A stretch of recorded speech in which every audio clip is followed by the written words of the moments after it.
복순아, 복순아! 왜 그래? 멈춰! 손전등 불빛이 마당 구석을 비췄습니다. 그곳에는 진돗개 복순이가 오래된 감나무 밑을 미친 듯이 파헤치고 있었습니다. 흰색과 갈색이 섞인 털은 흙먼지로 뒤덮였고 앞발에서는 피가 배어나오고 있었죠. 이게 뭐지? 복순이의 발톱 끝에 뭔가 단단한 것이 걸렸습니다. 쇳소리가 났죠. 영희는 손전등을 더 가까이 비췄습니다. 녹슨 철제 상자였습니다. 그날 밤 버려진 여인과 버려진 개가 찾아낸 것은 단순한 보물이 아니었습니다. 그것은 30년 헌신의 진짜 대가였습니다. 그것은 잃어버린 존엄을 되찾는 열쇠였습니다. 그것은 운명을 완전히 뒤바꿀 진실이었습니다. 이 채널은 황혼님들이 보내주신 이야기로 구성됩니다. 구독과 좋아요 버튼을 눌러 더 많은 분들이 이 이야기를 들을 수 있게 해주세요. 양파 껍질에는 혈관 건강에 좋은 퀘르세틴이 많으니 육수를 낼 때 버리지 말고 함께 사용하세요. 유용한 생활 정보 한 줄이었습니다. 이어서 본격적인 이야기가 계속됩니다. 그로부터 석 달 전의 일이었습니다. 서울 강남 한복판 하늘을 찌를 듯한 고층 아파트가 즐비한 그곳에 100평이 넘는 펜트하우스가 있었습니다. 바닥부터 천장까지 이어진 통창으로는 서울의 화려한 야경이 한눈에 들어왔죠. 거실 한가운데 놓인 이탈리아산 가죽 소파에 60세 남성 박상철이 비스듬히 기대앉아 있었습니다. 맞춤 제작한 명품 정장 차림에 손목에는 수천만 원짜리 금시계가 빛나고 있었죠. 그의 얼굴에는 냉소가 가득했습니다. 입꼬리가 비틀어진 채 맞은편을 바라보는 그 표정에는 동정심이라고는 찾아볼 수 없었습니다. 맞은편 소파에는 58세 여성 김영희가 고개를 숙인 채 앉아 있었습니다. 수수한 베이지색 카디건에 검정 면바지를 입은 그녀는 명품으로 가득한 이 거실에서 유독 초라해 보였죠. 떨리는 손으로 무릎을 꼭 쥐고 있는 그녀의 손등에는 굳은 살이 박혀 있었습니다. 30년간 가사노동으로 거칠어진 손이었죠. 거실에는 무거운 침묵이 흘렀습니다. 벽에 걸린 고급 시계의 초침 소리만이 똑딱똑딱 울려 퍼졌습니다. 영희는 고개를 들지 못했습니다.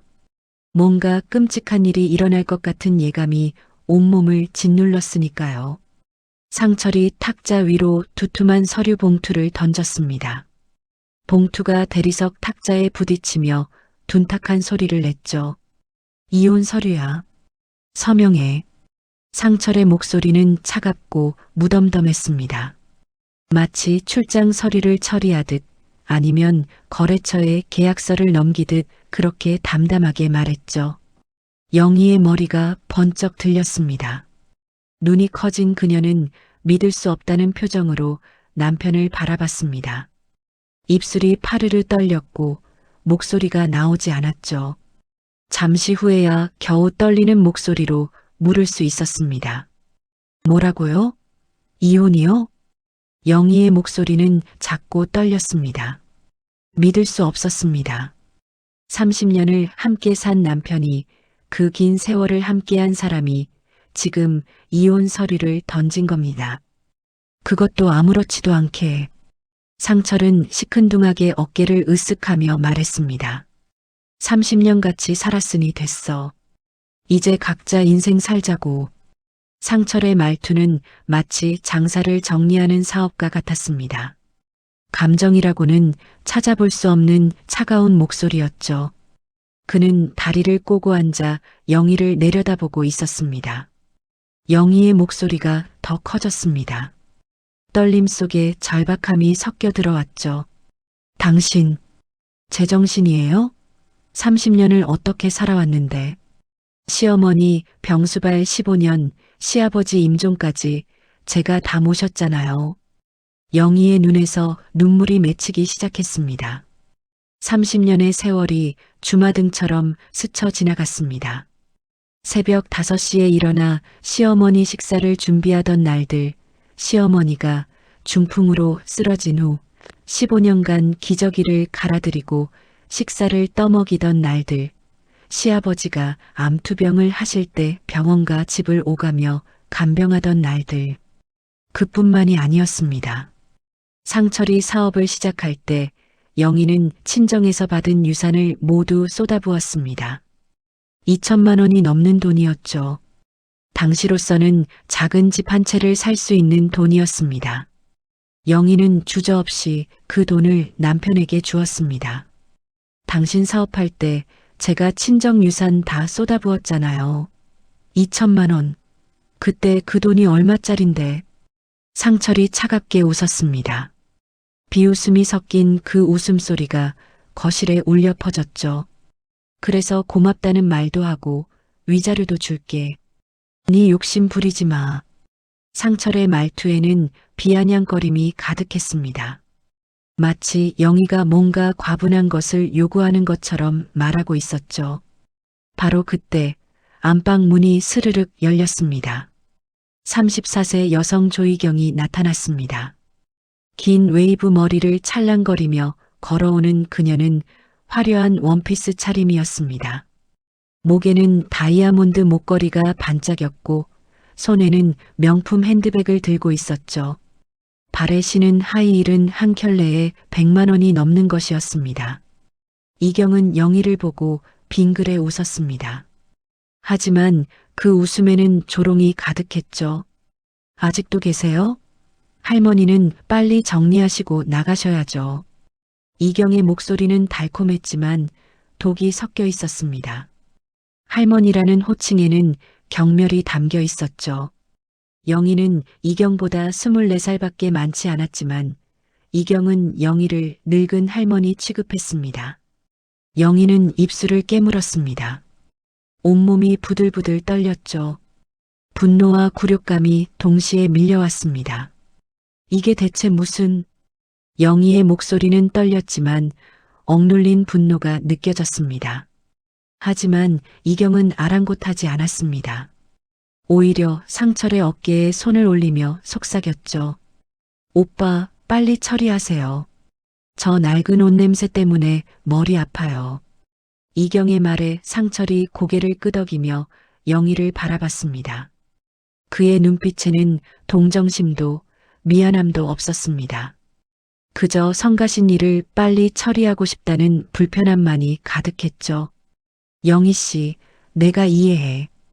갈 데가 없을 테니까 조부님이 남기신 경기도 끝자락에 있는 집 한 채 줄게. 거기서 살아. 그게 내 마지막 배려야. 상철의 말투는 마치 자신이 엄청난 선심을 베푸는 것처럼 들렸습니다. 하지만 영희는 알고 있었습니다. 그 집이 어떤 곳인지. 영희는 온몸에 힘이 빠지는 것을 느꼈습니다. 다리가 후들거렸고 시야가 흐려졌죠. 그 집, 다 무너져가는 초가집 말하는 거예요? 영희의 목소리는 절망으로 가득했습니다. 그 집은 상철의 조부가 돌아가시기 전에 살던 곳이었습니다. 하지만 조부가 돌아가신 후 40년 넘게 방치되어 있었죠. 지붕은 무너졌고 담장은 허물어졌으며 전기도 수도도 제대로 들어오지 않는 곳이었습니다. 상철이 서류를 집어들며 영희 앞에 내밀었습니다. 싫으면 그것도 포기해. 하지만 그럼 너는 빈털털이야. 상철의 목소리에는 협박이 섞여 있었습니다. 영희에게 선택권은 없었습니다. 쓰레기 같은 집을 받든지 아니면 정말 아무것도 없이 쫓겨나든지 둘 중 하나였죠. 영희의 눈에서 눈물이 주르륵 흘러내렸습니다. 30년간 헌신한 세월이 다시 한번 스쳐 지나갔습니다. 시부모님을 모시던 날들, 명절마다 온 집안 음식을 혼자 준비하던 날들, 시댁 친척들 행사 때마다 뛰어다니던 날들, 남편 사업이 어려울 때 아껴 모은 돈을 내놓던 날들, 아이도 낳지 못한 것을 평생 죄스러워하며 더욱 헌신했던 날들, 그 모든 것의 대가가 고작 무너져가는 초가집 한 채라니. 이경이 명품 지갑을 꺼내 몇 장의 10,000원짜리 지폐를 꺼냈습니다. 그리고 영희의 앞에 툭툭 던졌죠. 지폐들이 대리석 바닥에 흩어졌습니다. 택시비예요. 그 거지 같은 집에서 평생 흙이나 파먹고 사세요. 구식 할머니. 이경의 말에는 조롱과 경멸이 가득했습니다. 영희를 완전히 짓밟는 말이었죠. 영희는 떨리는 손으로 바닥에 떨어진 돈을 집어들었습니다. 아니, 집어들려다가 손이 떨려서 제대로 잡지를 못했습니다. 돈이 손에서 미끄러져 다시 바닥에 떨어졌죠. 영희는 다시 허리를 굽혀 돈을 집었습니다. 그 모습이 얼마나 초라했는지 상철은 그 모습을 보며 고개를 돌렸습니다. 미안함에서가 아니라 보기 거북해서였죠. 빨리 나가줘. 내일까지 짐 싸. 상철의 말은 명령조였습니다. 영희는 고개를 숙인 채 일어섰습니다. 다리가 후들거렸지만 어떻게든 걸어야 했습니다. 이경은 소파에 앉아 스마트폰을 만지작거리며 웃고 있었죠. 영희가 현관으로 향하는 동안 이경과 상철의 웃음소리가 들렸습니다. 그들은 벌써 영희를 잊은 듯 다음 주 해외여행 이야기를 하고 있었죠. 그날 밤 영희는 작은 방에서 짐을 쌌습니다. 30년 인생이 여행 가방 하나에 다 들어갔습니다. 옷가지 몇 벌, 낡은 사진첩, 그리고 시부모님 제사 때 쓰던 작은 제기들. 영희는 가방을 꾸리며 눈물을 흘렸습니다. 소리 없이 흐르는 눈물이었습니다. 이미 목이 메어 소리조차 나오지 않았으니까요. 새벽녘 영희는 집을 나섰습니다. 아파트를 나서며 뒤돌아본 영희의 눈에는 눈물 대신 공허함만 가득했습니다. 30년을 살았던 그곳, 하지만 이제는 자신의 것이 아닌 그곳. 정말 끝이구나. 영희의 목소리는 바람에 흩어졌습니다. 새벽 공기는 차가웠고 영희의 마음은 더욱 차가웠습니다. 이틀 후 영희는 서울을 떠났습니다. 서울역 버스 터미널에서 경기도 끝자락으로 가는 시외버스에 몸을 실었습니다. 오전 9시 버스였지만 승객은 거의 없었습니다. 영희 말고는 노인 몇 명뿐이었죠. 영희는 맨 뒤쪽 자리에 앉았습니다. 여행 가방 하나를 옆자리에 놓고 창가에 이마를 기댔습니다. 버스가 출발하자 서울의 빌딩들이 점점 멀어졌죠. 이게 내 인생의 끝인가? 영희의 마음속에서 끊임없이 질문이 떠올랐습니다. 대체 무엇이 잘못된 걸까요? 왜 이렇게 된 걸까요? 버스 창밖으로 풍경이 변했습니다. 높은 빌딩들이 사라지고 낮은 건물들이 나타났습니다. 그러다 아파트 단지들이 보이더니 이내 논밭이 펼쳐지기 시작했죠. 2시간을 달린 버스는 점점 더 외진 곳으로 향했습니다. 포장도로가 비포장도로로 바뀌었고 집들은 점점 더 드물어졌습니다. 영희는 창문에 이마를 기댄 채 멍하니 풍경을 바라봤습니다. 저 논밭에서 일하는 사람들은 행복할까? 논에서 일하는 농부들의 모습이 보였습니다. 허리를 굽혀 모내기를 하는 사람들, 트랙터를 운전하는 사람들. 영희는 그들이 부러웠습니다. 적어도 그들은 자신이 무엇을 하고 있는지 알고 있으니까요. 오후 1시쯤 버스가 마지막 정류장에 도착했습니다. 송정리 종점이라는 낡은 간판이 붙어 있는 허름한 정류장이었습니다. 주변에는 가게 하나 보이지 않았고 사람도 없었습니다. 영희는 가방을 끌고 버스에서 내렸습니다. 버스는 곧 돌아서 다시 서울로 향했고 영희는 혼자 남겨졌습니다. 영희는 주변을 둘러봤습니다. 정류장 앞에는 비포장도로가 이어졌고 양옆으로는 논밭이 끝없이 펼쳐져 있었습니다. 멀리 산이 보였고 몇 채의 집들이 드문드문 보였죠. 영희는 가방을 끌고 걷기 시작했습니다. 정류장에 붙어있던 낡은 지도를 보고 대충 방향을 잡았습니다. 상철이 말한 조부의 집은 여기서 2km 정도 더 걸어가야 한다고 했습니다. 비포장도로는 울퉁불퉁했습니다. 여행 가방의 바퀴가 자갈에 걸려 제대로 굴러가지 않았죠. 영희는 가방을 들어 올려야 했습니다. 어깨가 아팠고 손에 땀이 났습니다. 이 길을 매번 걸어야 하나.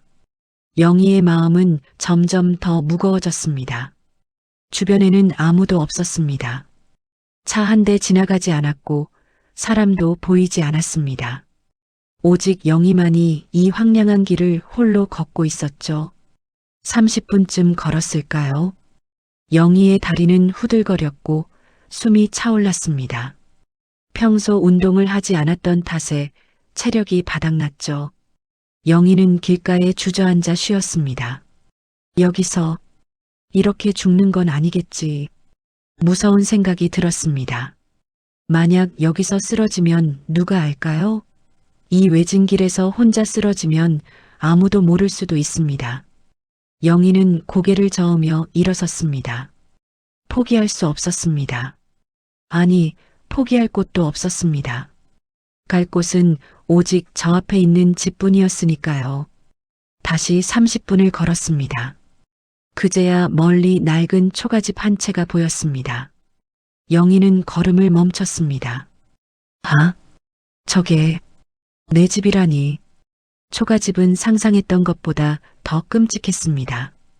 지붕은 군데군데 기와가 빠져 있었고 어떤 부분은 완전히 무너져 있었습니다. 담장은 반 이상이 허물어져 내렸고 대문은 삐걱거리며 한쪽으로 기울어져 있었습니다. 영희는 천천히 다가갔습니다. 대문을 밀자 끼익하는 소리와 함께 문이 겨우 열렸습니다. 마당으로 들어서는 순간 영희는 한숨을 내쉬었습니다. 마당은 잡초가 무릎까지 자라 있었습니다. 곳곳에 쓰레기가 흩어져 있었고 깨진 항아리 조각들이 보였습니다. 마당 한가운데에는 오래된 감나무 한 그루가 서 있었는데 그나마 그것만이 이 집이 한때 사람이 살았던 곳임을 증명하고 있었죠. 영희는 짐을 마당에 내려놓고 집 안으로 들어갔습니다. 현관문을 열자 퀴퀴한 냄새가 확 밀려왔습니다. 40년간 사람이 살지 않은 집의 냄새였습니다. 방 안은 먼지투성이었습니다. 거미줄이 천장 곳곳에 쳐져 있었고 바닥에는 쥐똥이 굴러다니고 있었습니다. 벽지는 곳곳이 찢어져 있었고 장판은 들떠 있었죠. 영희는 마루에 걸터 앉았습니다. 힘이 쭉 빠졌습니다. 그리고 처음으로 소리내어 울기 시작했죠. 으악, 하느님, 제가 뭘 잘못했길래. 영희의 울음소리가 빈 집안에 울려 퍼졌습니다. 목이 메고 숨이 막혔습니다. 30년간 참았던 울음이 터져나왔습니다. 나는 정말 열심히 살았는데 시부모님 모시고 남편 뒷바라지하고 왜 이렇게 버려지는 거야? 영희는 마루 바닥을 주먹으로 쳤습니다. 손이 아팠지만 아픔조차 느껴지지 않았습니다. 마음의 아픔이 더 컸으니까요. 해가 지기 시작했습니다. 집안은 점점 어두워졌습니다. 영희는 가방에서 손전등을 꺼냈습니다. 전기가 들어오는지 확인하려 전등 스위치를 눌렀지만 아무 반응이 없었습니다. 전기도 안 들어오네. 영희는 부엌으로 갔습니다. 수도꼭지를 틀었지만 물도 나오지 않았습니다. 영희는 마당으로 나왔습니다. 마당 한쪽에 오래된 우물이 있었습니다. 두레박으로 물을 길어 올렸습니다. 다행히 물은 나왔습니다. 차가운 우물물을 손에 떠서 얼굴을 씻었습니다. 차가운 물이 얼굴에 닿자 정신이 조금 들었습니다. 영희는 우물가에 앉아 하늘을 올려다봤습니다. 별이 총총 떠 있었습니다. 서울에서는 볼 수 없었던 별들이었죠. 이제 어떻게 살아야 하지? 영희의 목소리는 허공으로 흩어졌습니다. 대답은 없었습니다. 오직 밤바람만이 영희의 주변을 스쳐 지나갔죠. 그날 밤 영희는 촛불 하나의 의지에 담요를 몸에 둘렀습니다. 천장에서 빗물이 뚝뚝 떨어졌고 어디선가 쥐소리가 들렸습니다. 영희는 무릎을 끌어안고 몸을 웅크렸습니다. 내일은 좀 나아질까? 하지만 마음 한구석에서는 알고 있었습니다. 아무것도 나아지지 않을 거라는 걸. 아니, 더 나빠질 수도 있다는 걸. 영희는 눈을 감았습니다. 잠이 올 것 같지 않았지만 그래도 눈을 감았습니다. 피곤함이 영희를 덮쳐왔고 어느새 영희는 불안한 잠에 빠져들었습니다. 다음 날 아침 영희는 새소리에 눈을 떴습니다. 몸이 뻐근했습니다. 딱딱한 마룻바닥에서 잔 탓에 온몸이 욱신거렸죠. 영희는 천천히 몸을 일으켰습니다. 창문으로 아침 햇살이 들어왔고 먼지가 햇살을 타고 춤을 추고 있었습니다. 영희는 허리를 주무르며 일어섰습니다. 거울을 보니 머리는 헝클어져 있었고 얼굴은 창백했습니다. 하지만 어쩔 수 없었습니다. 씻을 물도 제대로 된 화장실도 없었으니까요. 영희는 우물로 가서 찬물로 얼굴을 씻었습니다. 차가운 물이 얼굴에 닿자 정신이 들었습니다. 그리고 마당을 둘러봤죠. 정리를 해야겠어. 영희는 마당부터 정리하기 시작했습니다. 헛간에서 낡은 빗자루를 찾아 마당을 쓸었습니다. 잡초를 뽑고 쓰레기를 모았습니다. 하지만 혼자서 하기에는 너무 많았습니다. 오전 내내 일을 했지만 마당의 반도 정리하지 못했습니다. 영희의 손에는 물집이 잡혔고 등은 땀으로 흠뻑 젖었습니다. 점심때쯤 영희는 마을 구멍가게를 찾아갔습니다. 마을 입구에 있는 작은 가게였죠. 그곳에서 라면 몇 개와 계란, 김치를 샀습니다. 가게 주인 할머니는 영희를 신기하게 쳐다봤습니다. 어디서 오셨어요? 할머니가 물었습니다. 저 송정리 끝쪽에 있는 집에 왔어요. 박씨 집이요. 영희가 대답하자 할머니는 고개를 끄덕였습니다. 아, 박 영감님 집. 거기 오래됐는데. 사람이 들어왔구만. 혼자세요? 네. 영희의 대답에 할머니는 안타까운 표정을 지었습니다. 거긴 집이 많이 낡았을 텐데. 힘들겠네요. 괜찮아요. 영희는 억지로 웃으며 가게를 나왔습니다. 하지만 마음은 무거웠습니다. 혼자서 저 집을 어떻게 고치고 살아야 할지 막막했으니까요. 집으로 돌아오는 길, 영희는 논두렁길을 지나갔습니다.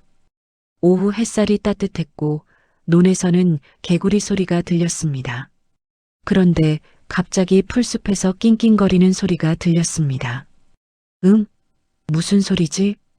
영희는 걸음을 멈추고 귀를 기울였습니다. 분명 동물 소리였습니다. 그것도 고통스러운 소리였죠. 영희는 조심스럽게 풀숲으로 다가갔습니다. 풀을 헤치자 그곳에는 개 한 마리가 떨고 있었습니다. 흰색과 갈색이 섞인 중형견이었습니다. 진돗개 피가 섞인 것 같았죠. 하지만 상태가 좋지 않았습니다. 몸은 말라비틀어져 있었고 털은 흙과 피로 범벅이 되어 있었습니다. 특히 앞다리에는 깊은 상처가 있었고 피가 흘러나오고 있었습니다. 세상에 너는 어쩌다 이렇게. 영희는 무릎을 꿇고 개에게 다가갔습니다. 개는 경계하는 눈빛으로 영희를 바라봤습니다. 귀를 뒤로 젖히고 몸을 움츠렸죠. 하지만 도망가지는 않았습니다. 아마도 도망갈 힘도 없었을 겁니다. 괜찮아. 나 나쁜 사람 아니야. 영희는 부드러운 목소리로 말했습니다. 천천히 손을 내밀어 개에게 냄새를 맡게 했죠. 개는 킁킁거리며 영희의 손을 냄새 맡았습니다. 배고프지? 잠깐만 기다려봐. 영희는 급하게 집으로 달려갔습니다. 가방에서 라면을 꺼내 부엌에서 끓였습니다. 물을 우물에서 길어와 냄비에 넣고 휴대용 버너로 끓였죠. 라면이 익자시킨 후 그릇에 담았습니다. 영희는 라면 그릇을 들고 다시 논두렁으로 달려갔습니다. 개는 여전히 그곳에 있었습니다. 움직이지 못하고 그대로 누워 있었죠. 자, 먹어봐. 영희는 개 앞에 그릇을 놓았습니다. 개는 처음엔 망설였습니다. 경계하는 눈빛으로 영희를 바라보다가 라면을 보았죠. 그리고 천천히 고개를 숙여 라면을 핥기 시작했습니다. 곧 개는 허겁지겁 라면을 먹기 시작했습니다. 얼마나 배가 고팠는지 숨도 제대로 쉬지 않고 먹었습니다. 영희는 그 모습을 보며 가슴이 아팠습니다. 천천히 먹어. 채알라. 영희는 개의 머리를 조심스럽게 쓰다듬었습니다. 개는 잠깐 고개를 들어 영희를 보았지만 다시 라면을 먹기 시작했죠. 개가 다 먹고 나자 영희는 우물물을 떠와서 개에게 주었습니다. 개는 물도 허겁지겁 마셨습니다. 그리고 나서야 조금 진정된 것 같았죠. 영희는 개 옆에 앉았습니다. 개는 이제 경계를 조금 풀었는지 영희를 올려다보며 살짝 꼬리를 흔들었습니다. 너도 버려졌구나. 나랑 똑같네. 영희는 자신도 모르게 눈물이 났습니다. 개를 보면서 자신의 모습이 보였습니다. 버림받고 상처받고 외로운 존재. 우리 같이 살까? 영희가 물었습니다. 물론 개가 대답할 수는 없었지만 개는 꼬리를 흔들며 영희의 손을 하찼습니다. 그것만으로도 충분했습니다. 영희는 개를 조심스럽게 안아 올렸습니다. 개는 무겁지 않았습니다. 아니, 너무 말라서 가벼웠죠. 영희는 개를 안고 집으로 돌아왔습니다. 집에 도착해서 영희는 개를 마루에 조심스럽게 내려놓았습니다. 그리고 가방에서 작은 구급약품을 꺼냈습니다. 다행히 소독약과 붕대가 있었습니다. 좀 아플 거야. 참아줘. 영희는 개의 앞다리 상처를 소독했습니다. 개는 끙끙거렸지만 물지 않았습니다. 오히려 참는 것 같았죠. 영희는 조심스럽게 상처에 약을 바르고 깨끗한 천으로 감았습니다. 다 됐어. 이제 괜찮을 거야. 영희는 개의 머리를 쓰다듬었습니다. 개는 영희를 올려다보며 꼬리를 흔들었습니다. 그 순간 영희는 오랜만에 따뜻함을 느꼈습니다. 네 이름은 복순이로 할게. 네가 내게 복을 가져다 줄 것 같아서. 괜찮지? 복순이는 꼬리를 세게 흔들었습니다. 마치 좋다고 대답하는 것 같았죠. 그날부터 복순이는 영희와 함께 살기 시작했습니다. 영희는 복순이를 정성껏 돌봤습니다. 자신의 밥을 나눠주고 상처를 치료해주고 밤에는 자신의 이불을 나눠 덮어주었죠. 일주일이 지나자 복순이는 눈에 띄게 건강해졌습니다. 상처도 아물었고 몸도 조금씩 살이 붓기 시작했습니다. 무엇보다 눈빛이 살아났죠. 복순이는 영희를 그림자처럼 따라다녔습니다. 영희가 마당을 청소하면 옆에서 지켜봤고 영희가 우물에 물을 기르러 가면 따라왔습니다. 밤에는 영희의 이불 옆에서 잠을 잤죠. 복순아, 네 덕분에 덜 외로워. 고마워. 영희는 복순이를 안으며 말했습니다. 복순이는 영희의 얼굴을 하드며 꼬리를 흔들었습니다. 두 존재는 서로를 의지하며 하루하루를 버텨나갔습니다.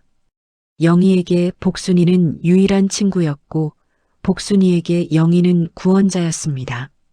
한 달이 지날 무렵 영희는 복순이와 함께 뒷산을 산책하고 있었습니다. 복순이는 신이 나서 앞서거니 뒤서거니 뛰어다녔습니다. 영희는 그 모습을 보며 웃었죠. 하, 천천히 뛰어. 넘어지면 어떡해. 복순이는 영희에게 달려와 몸을 비비며 좋아했습니다. 영희는 복순이를 쓰다듬으며 생각했습니다. 여기서 이렇게 사는 것도 나쁘지 않은 것 같아. 처음으로 영희는 평화를 느꼈습니다. 물론 집은 낡았고 돈도 없었고 미래도 불확실했습니다. 하지만 복순이가 있었습니다. 그것만으로도 충분했죠. 하지만 운명은 여기서 끝나지 않았습니다. 오히려 이제 시작이었죠. 한편 서울에서는 상철의 삶에 금이 가기 시작했습니다. 강남 한복판의 고급 오피스텔, 상철의 사무실이었습니다. 60세 남성 박상철은 책상에 앉아 컴퓨터 화면을 노려보고 있었습니다. 얼굴은 창백했고 이마에는 땀이 송골송골 맺혀 있었죠. 화면에는 빨간색 숫자들이 가득했습니다. 마이너스 8억, 마이너스 12억. 손실이 눈덩이처럼 불어나고 있었습니다. 젠장. 상철은 마우스를 3개 클릭했습니다. 하지만 숫자는 변하지 않았습니다. 아니, 오히려 더 나빠지고 있었죠. 전화벨이 울렸습니다. 상철은 전화를 집어들었습니다. 여보세요? 박 사장님, 저 김전무입니다. 다음 주까지 10억을 입금하셔야 한다고 말씀드렸는데요. 전화 저편의 목소리는 차갑고 단호했습니다. 아니, 그게 다음 달까지만 기다려주시면. 상철의 목소리는 절박했습니다. 하지만 상대방은 단호했죠. 죄송합니다. 저희도 규정이 있어서요. 다음 주 금요일까지 입금 안 되면 법적 조치 들어갑니다. 잠깐.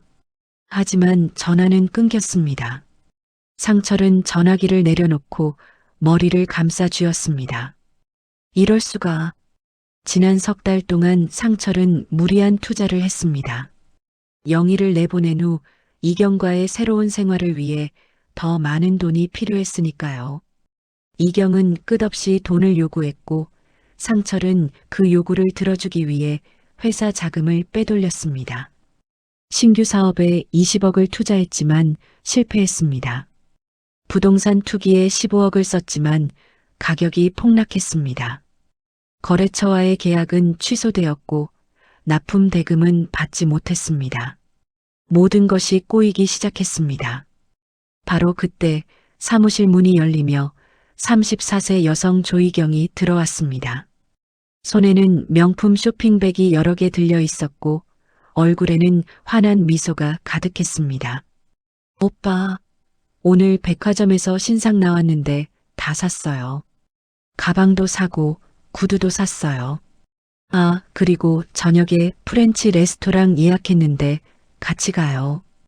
이경의 목소리는 들떠 있었습니다. 하지만 상철은 그 목소리를 들으며 머리가 지끈거렸습니다. 상철이 짜증스럽게 말했습니다. 지금 그게 중요해? 회사가 위험하다고. 상철의 목소리는 날카로웠습니다. 이경은 깜짝 놀라며 상철을 바라봤죠. 왜 그래요? 무슨 일인데? 은행에서 10억을 당장 갚으래. 안 갚으면 소송 들어간대. 상철이 소리쳤습니다. 이경은 어깨를 으쓱하며 쇼핑백을 소파에 내려놓았습니다. 그게 제 알바예요? 오빠가 돈 많다고 해서 만난 건데. 오빠가 알아서 해야죠. 이경의 말투는 냉정했습니다. 아무런 미안함도 걱정도 없었죠.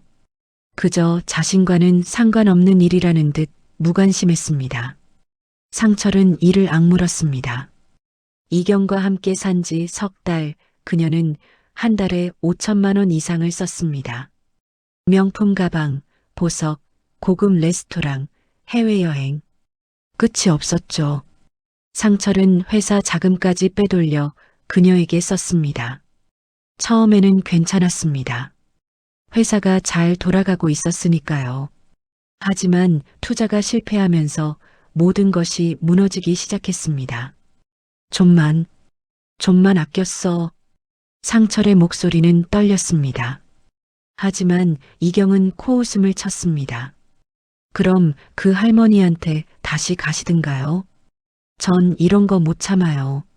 전 부자 남자랑만 사귈 거예요. 이경은 거울을 보며 립스틱을 고쳐 바르고 있었습니다. 상철의 절박한 상황 따위는 전혀 신경 쓰지 않는 것 같았죠. 상철은 아무 말도 하지 못했습니다. 영희를 내쫓은 것을 후회하는 건 아니었습니다. 하지만 영희가 있을 때는 이런 금전적 압박은 없었습니다. 영희는 한 푼도 안 쓰고 살았는데 영희는 30년간 정말 검소하게 살았습니다. 옷도 몇 벌 안 샀고 화장품도 거의 안 썼습니다. 외식도 거의 하지 않았고 친구들과 모임도 나가지 않았죠. 모든 돈을 집안에 쏟아부었습니다. 하지만 이경은 달랐습니다. 하루가 멀다 하고 돈을 썼습니다. 그것도 어마어마하게. 상철은 고개를 저었습니다. 하지만 이미 엎질러진 물이었습니다. 다음 날 상철은 거래처에서 연락을 받았습니다. 대규모 계약이 취소되었다는 소식이었습니다. 20억 규모의 계약이었죠. 안 돼. 상철은 사무실 의자에 주저앉았습니다. 손이 부들부들 떨렸습니다. 숨이 막히는 것 같았죠. 내가 잘못 판단한 건가? 상철은 처음으로 두려움을 느꼈습니다. 지금까지는 항상 자신감이 넘쳤습니다. 자수성가했고 사업을 키웠고 부자가 되었습니다. 하지만 지금은 전화벨이 또 울렸습니다. 은행이었습니다. 박 사장님, 담보대출 연체 3개월째입니다. 조치 들어갑니다. 잠깐만. 하지만 전화는 끊겼습니다. 상철은 책상에 엎드렸습니다. 머리가 지끈거렸고 가슴이 답답했습니다. 그날 저녁 상철은 이경에게 말했습니다. 이경아, 잠깐 절약 좀 하자. 회사가 정말 힘들어. 하지만 이경은 화를 냈습니다. 싫어요. 전 이런 생활 못해요. 이경은 방문을 쾅 닫고 들어가 버렸습니다. 상철은 거실에 혼자 남았습니다. 이게 내가 원했던 삶인가? 상철은 천장을 바라보며 생각했습니다. 하지만 후회는 이미 늦었습니다.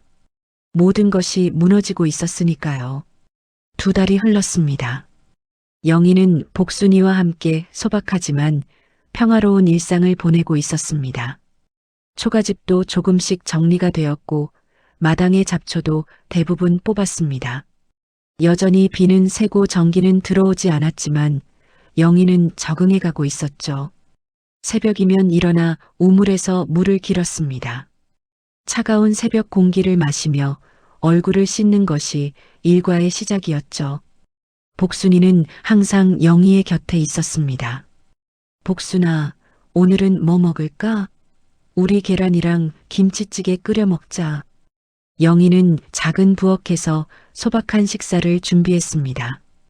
휴대용 버너로 김치찌개를 끓이고 우물물로 밥을 지었습니다. 복순이도 영희가 주는 밥을 맛있게 먹었죠.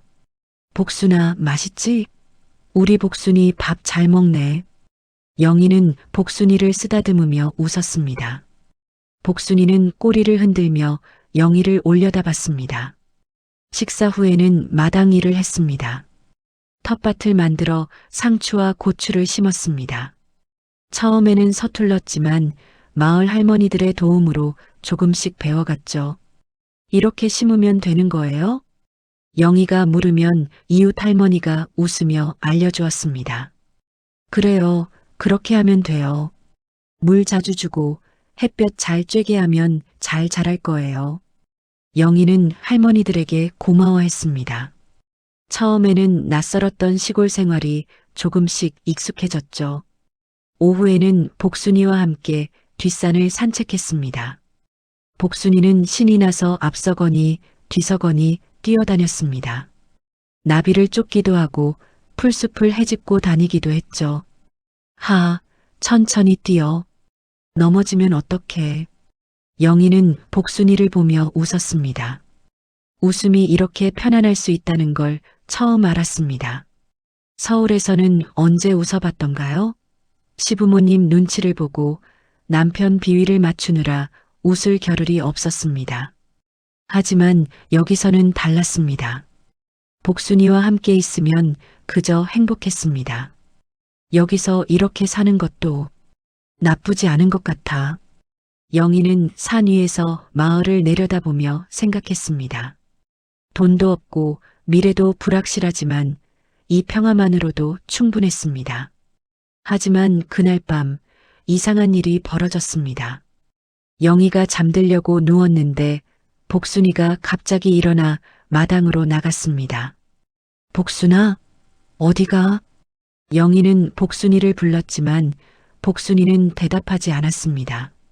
아니, 걔가 대답할 수는 없지만 평소처럼 꼬리를 흔들며 돌아오지도 않았죠. 영희는 이상하다는 생각이 들어 밖으로 나갔습니다. 달빛 아래 복순이는 마당 구석에 있는 오래된 감나무 밑을 빙빙 돌고 있었습니다. 왜 그래? 뭐가 있어? 영희가 다가가자 복순이는 코를 땅에 대고 킁킁거렸습니다. 감나무 뿌리 주변을 집중적으로 냄새 맡고 있었죠. 이상하네. 복순이가 저렇게 구는 건 처음인데. 영희는 복순이를 관찰했습니다. 하지만 복순이는 계속 같은 행동을 반복했습니다. 땅 냄새를 맡고 감나무 주변을 빙빙 돌고 때때로 낮게 낑낑거렸죠. 복순아, 그만하고 들어가자. 추워. 영희가 복순이를 데리고 들어가려 했지만 복순이는 쉽게 따라오지 않았습니다. 한참을 설득한 끝에 겨우 집 안으로 들어왔죠. 하지만 다음날 밤도 그 다음날 밤도 복순이는 같은 행동을 반복했습니다. 밤마다 감나무 밑으로 가서 땅을 킁킁거렸습니다. 영희는 점점 불안해졌습니다. 복순아, 혹시 아픈 거야? 왜 그러는 거야? 영희는 복순이를 자세히 관찰했습니다. 하지만 복순이는 건강해 보였습니다. 밥도 잘 먹고 산책도 잘 다니고 낮에는 평소처럼 활발했습니다. 단지 밤만 되면 감나무 밑으로 가는 것이었죠. 일주일째 되던 날 밤 영희는 복순이를 따라 나갔습니다. 손전등을 들고 감나무 밑을 자세히 살펴봤습니다. 여기 뭐가 있는 걸까? 영희는 땅을 자세히 봤지만 특별한 건 보이지 않았습니다. 평범한 흙뿐이었죠. 감나무 뿌리가 드러나 있고 그 주변으로 낙엽이 쌓여 있었습니다. 아무것도 없는데. 하지만 복순이는 계속 그 자리를 킁킁거렸습니다. 때로는 앞발로 땅을 살짝 긁기도 했죠. 복순아, 정말 여기 뭐가 있는 거야? 영희는 복순이에게 물었지만 복순이는 대답 대신 킁킁거릴 뿐이었습니다. 2주째 되던 날 복순이의 행동은 더욱 이상해졌습니다. 낮에도 가끔 감나무 밑으로 가서 냄새를 맡았고 밤에는 더 오랫동안 그곳에 머물렀죠. 영희는 마을 할머니에게 이 이야기를 했습니다. 할머니, 저희 복순이가 이상하게 행동하는데요. 계속 감나무 밑을 킁킁거려요. 할머니는 고개를 갸웃하며 말했습니다. 걔가 땅을 킁킁거린다? 혹시 뭐가 묻혀 있나? 뭐가 묻혀 있을까요? 글쎄요. 옛날에는 귀중품을 땅에 묻어두는 경우가 많았거든요. 특히 전쟁 때나 일제강점기 때요. 할머니의 말에 영희는 놀랐습니다. 정말요? 그럼요. 우리 집도 옛날에 항아리를 땅에 묻어뒀다가 나중에 꺼낸 적 있어요. 혹시 모르니 한번 파보세요. 영희는 집으로 돌아와 생각했습니다. 정말 뭔가 묻혀 있을까요?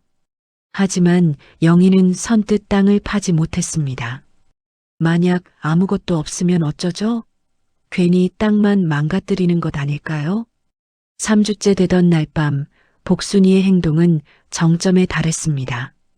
컹, 컹컹. 복순이는 짖으며 영희를 감나무 쪽으로 끌고 갔습니다. 목줄을 물고 영희를 당기며 필사적으로 짖었죠. 복순아, 왜 그래? 진짜 뭐가 있는 거야? 영희는 손전등을 들고 복순이를 따라갔습니다. 복순이는 감나무 밑에 서서 앞발로 땅을 긁기 시작했습니다. 복순아, 다치겠어. 하지만 복순이는 멈추지 않았습니다. 점점 더 격렬하게 땅을 파기 시작했죠. 복순아. 영희가 복순이를 말리려 했을 때 바로 그 순간이었습니다. 복순이의 발톱 끝에 뭔가 단단한 것이 닿았습니다. 쇳소리가 났죠. 영희의 심장이 쿵쾅거리기 시작했습니다. 이게 뭐지? 복순이는 더욱 미친 듯이 땅을 파헤치기 시작했습니다. 앞발이 흙을 파내며 흙먼지가 사방으로 날렸습니다. 달빛 아래서 복순이의 모습은 마치 무언가에 홀린 것 같았죠. 복순아, 복순아, 멈춰. 발톱 다칠라. 영희가 급하게 복순이를 말렸지만 복순이는 멈추지 않았습니다. 오히려 더 격렬하게 파기 시작했죠. 영희는 복순이의 발톱에서 피가 나는 것을 봤습니다. 복순아, 제발. 영희는 복순이를 끌어안으려 했습니다. 하지만 바로 그때였습니다. 컹! 복순이의 발톱 끝에 뭔가 단단한 게 걸렸습니다. 쇳소리가 명확하게 들렸죠. 복순이는 한 발 물러서며 영희를 올려다봤습니다. 영희의 심장이 미친 듯이 뛰었습니다. 숨이 가빠졌고 손이 떨렸습니다. 이게 뭐야?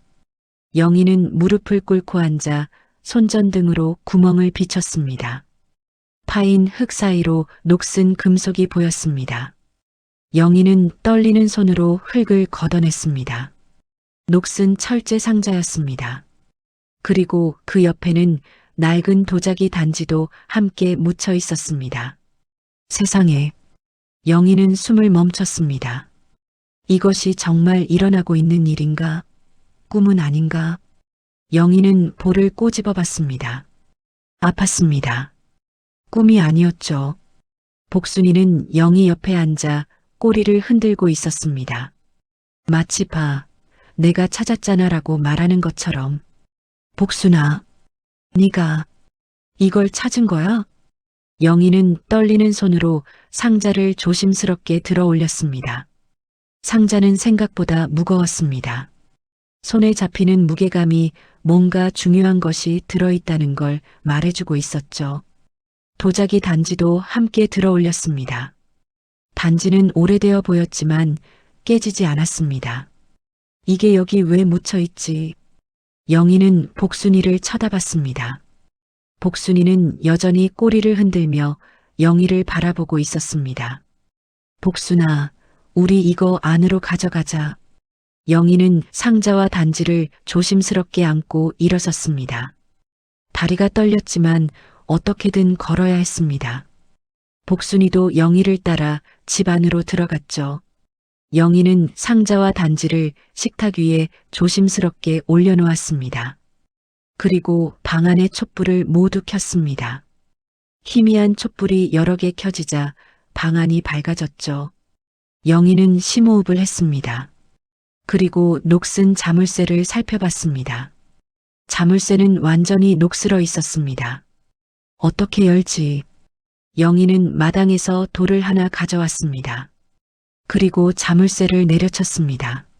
한 번, 두 번, 세 번. 탁! 자물쇠가 부러졌습니다.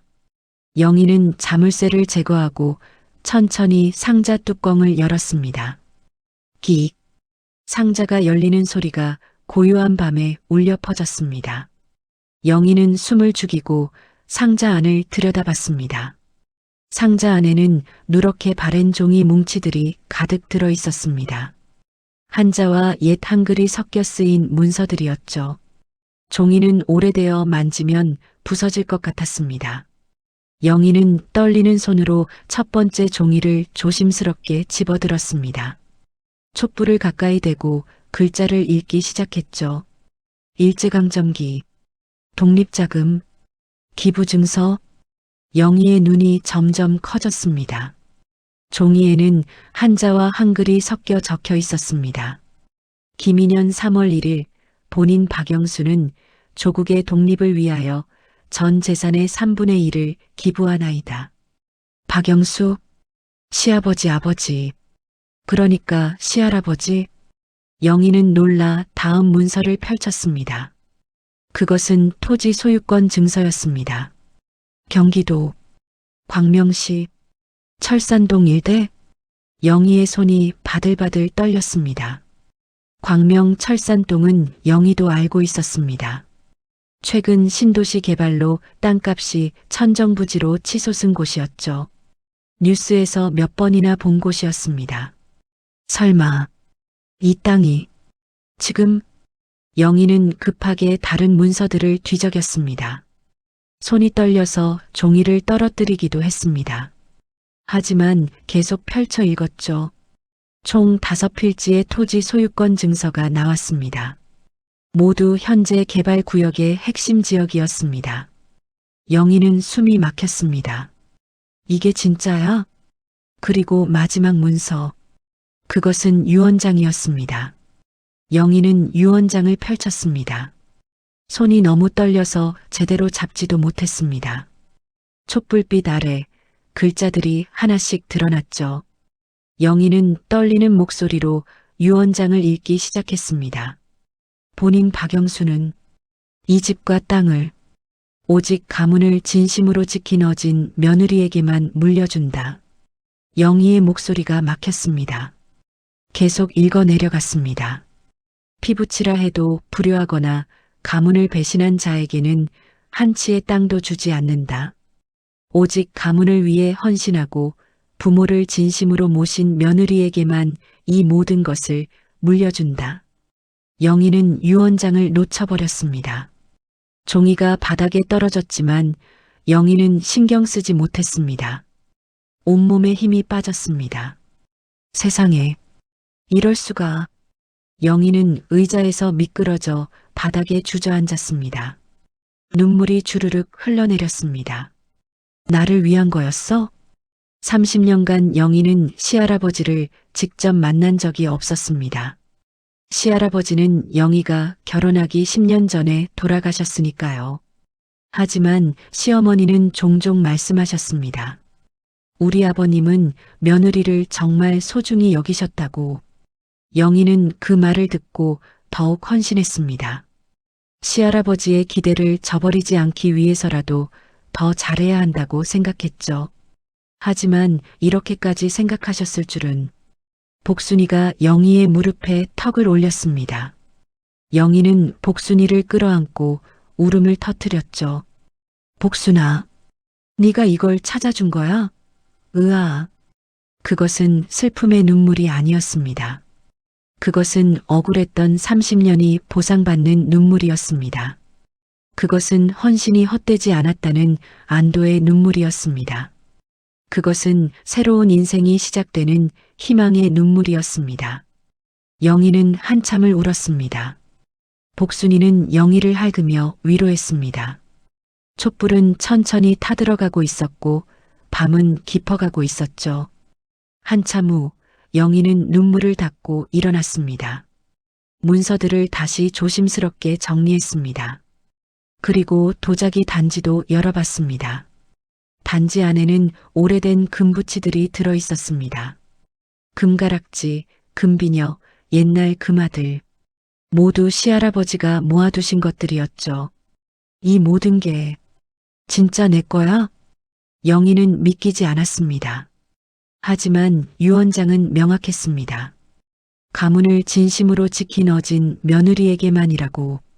영희는 복순이를 안았습니다.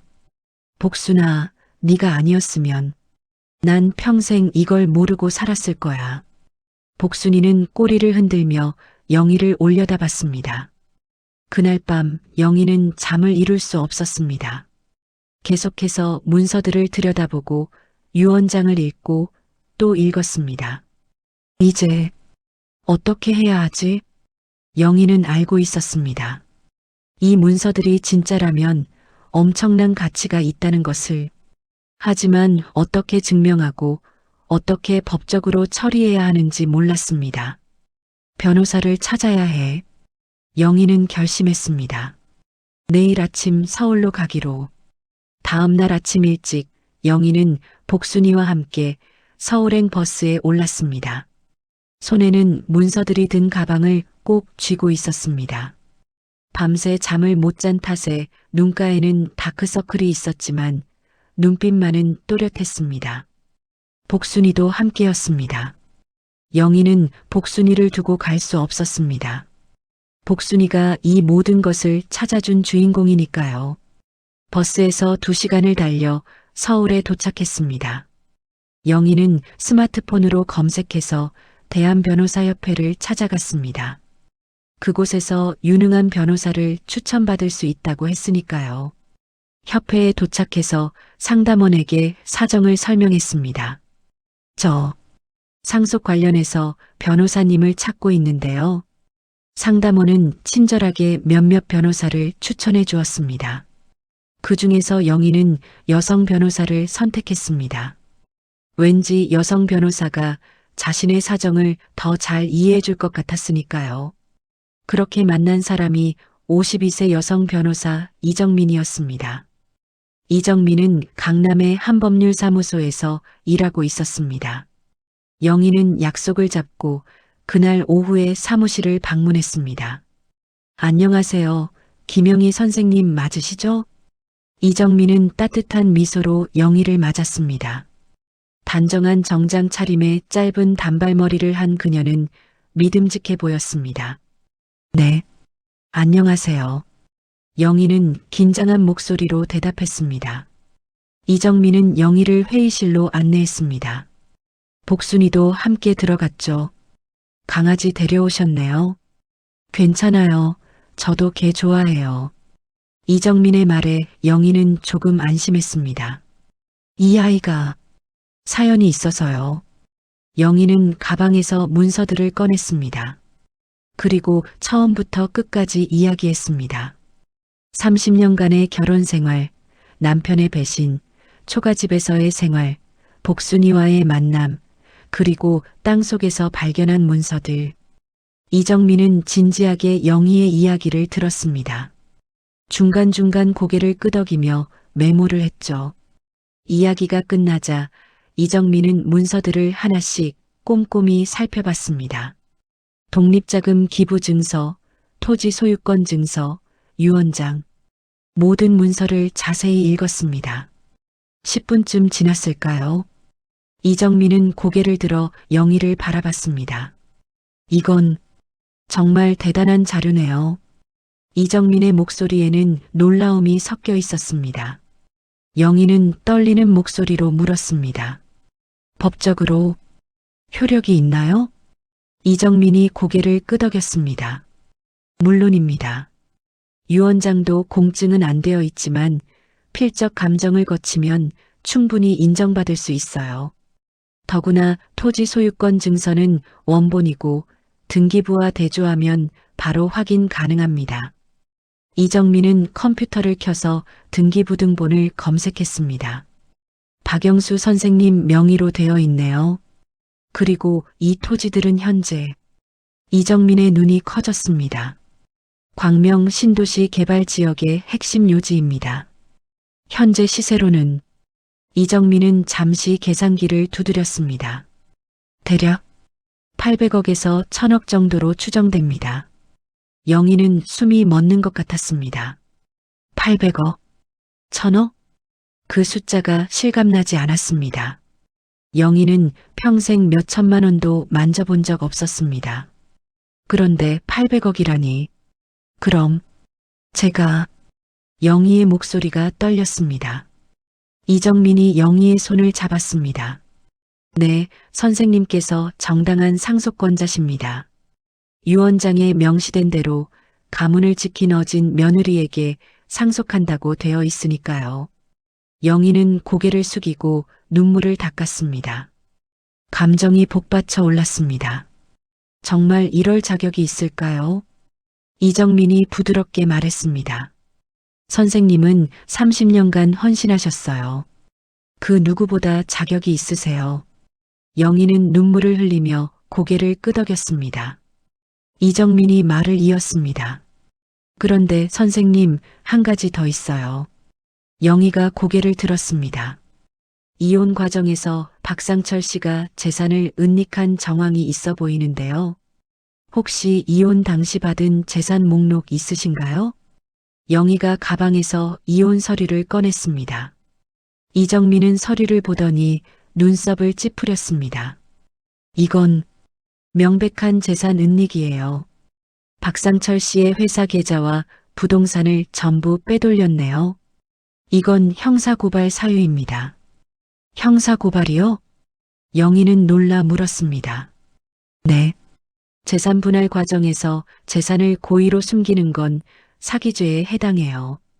게다가 증거가 확실하니 소송에서 이길 수 있습니다. 은닉한 재산도 전부 돌려받을 수 있고요. 이정민은 서류를 정리하며 말했습니다. 추가로 박상철 씨가 이경 씨와의 관계를 이유로 이혼을 강요한 것도 문제가 될 수 있어요. 위자료를 추가로 청구할 수도 있습니다. 영희는 잠시 생각에 잠겼습니다. 30년간 함께 산 남편이었습니다. 하지만 그 남편은 자신을 버렸습니다. 그것도 가장 비열한 방법으로. 상철, 너는 날 이렇게까지 속였구나. 영희는 복순이를 쓰다듬었습니다. 복순이는 영희를 올려다보며 꼬리를 흔들었죠. 이정민이 부드럽게 말했습니다. 선생님, 천천히 생각하세요. 어떻게 하실 건지는 선생님이 결정하시면 됩니다. 저는 선생님의 결정을 존중하고 최선을 다해 도와드리겠습니다. 영희는 복순이를 보았습니다. 복순이의 눈빛은 맑고 순수했습니다. 영희는 결심했습니다. 아니에요. 진행해 주세요. 영희의 목소리는 차분했지만 단호했습니다. 30년 동안 당한 걸 이제는 제대로 받아야죠. 그게 옳은 거잖아요. 이정민이 미소 지었습니다. 알겠습니다. 제가 최선을 다하겠습니다. 이정민은 즉시 필요한 서류들을 준비하기 시작했습니다. 유언장 필적 감정 의뢰, 토지 소유권 확인, 재산 은닉 증거 수집. 일주일 정도면 기본 준비가 끝날 겁니다. 그리고 박상철 씨에게 법적 통지를 보내겠습니다. 영희는 고개를 끄덕였습니다. 사무실을 나서는 영희의 발걸음은 가벼웠습니다. 복순이도 신이 나서 꼬리를 흔들며 영희를 따라왔죠. 복순아, 우리 이제 시작이야. 진짜 싸움이 시작되는 거야. 복순이는 짖으며 대답했습니다. 영희는 하늘을 올려다봤습니다. 맑은 하늘이었습니다. 시할아버지, 저를 지켜봐 주세요. 일주일 후 서울 강남의 고급 아파트. 박상철은 아침 일찍 현관문을 열고 신문을 가지러 나갔습니다. 그런데 문 앞에 노란색 봉투가 놓여 있었습니다. 법원 봉투였습니다. 상철은 가슴이 철렁 내려앉았습니다. 봉투를 집어들고 안으로 들어와 뜯었습니다. 재산 은닉 혐의로 인한 형사 고발 및 재산 분할 재심 청구. 상철은 서류를 보며 얼굴이 하얗게 질렸습니다. 손이 떨렸고 다리에 힘이 빠졌습니다. 이게 무슨... 상철은 거실 소파에 주저앉았습니다. 서류를 다시 읽어 내려갔습니다. 영희가 변호사를 선임했다는 내용, 재산 은닉 증거가 확보되었다는 내용, 형사 고발이 진행 중이라는 내용. 그 여자가... 영희가 소송을 걸었어. 상철의 목소리는 떨렸습니다. 옆방에서 자고 있던 조희경이 나왔습니다. 왜 그래요? 아침부터 시끄럽게. 이경은 잠옷 차림으로 하품을 하며 나왔습니다. 하지만 상철의 표정을 보고 눈을 떴죠. 뭔데요? 왜 그래요? 그 여자가... 영희가 소송을 걸었어. 상철이 서류를 이경에게 내밀었습니다. 이경은 서류를 대충 훑어봤습니다. 그게 제 알바예요? 뭘 믿고 소송을 걸어? 돈도 없는 주제에. 이경의 말투는 여전히 무관심했습니다. 하지만 상철은 불안했습니다. 뭔가 잘못됐다는 느낌이 강하게 들었으니까요. 변호사를 선임했대. 그것도 대형 로펌에서. 상철의 목소리는 떨렸습니다. 이경의 표정이 조금 굳었습니다. 설마, 진짜 뭐가 있는 거예요? 모르겠어. 하지만 이건 심각해. 상철은 급하게 자신의 변호사에게 전화했습니다. 서류를 팩스로 보내고 상담을 요청했죠. 1시간 후 변호사에게서 전화가 왔습니다. 박 사장님, 이건 심각합니다. 재산 은닉 증거가 명확합니다. 패소 가능성이 높습니다. 뭐라고요? 상철은 소리쳤습니다. 이혼 당시 회사 계좌를 빼돌린 기록, 부동산을 친구 명의로 돌린 기록, 다 확보되어 있습니다. 이건 형사처벌 대상입니다. 그럼 어떻게 되는 건데요? 최악의 경우 징역형도 가능합니다. 그리고 은닉한 재산은 전부 반환해야 합니다. 상철은 전화를 끊고 벽에 주먹을 쳤습니다. 젠장, 젠장. 이경이 짐을 싸기 시작했습니다. 옷장에서 옷들을 꺼내 가방에 넣기 시작했죠. 뭐해요? 상철이 놀라 물었습니다. 이경이 차갑게 웃었습니다. 전 돈 없는 남자는 싫어요. 오빠가 망하면 전 나가야죠. 이경은 서랍에서 보석들을 꺼내 가방에 넣었습니다. 상철이 선물했던 다이아몬드 목걸이, 에메랄드 반지, 진주 팔찌. 이경아, 제발. 상철은 이경을 붙잡으려 했습니다. 하지만 이경은 상철의 손을 뿌리쳤습니다. 꺼져요. 저 처음부터 오빠 돈 때문에 만난 거 알잖아요. 돈 없으면 끝이에요.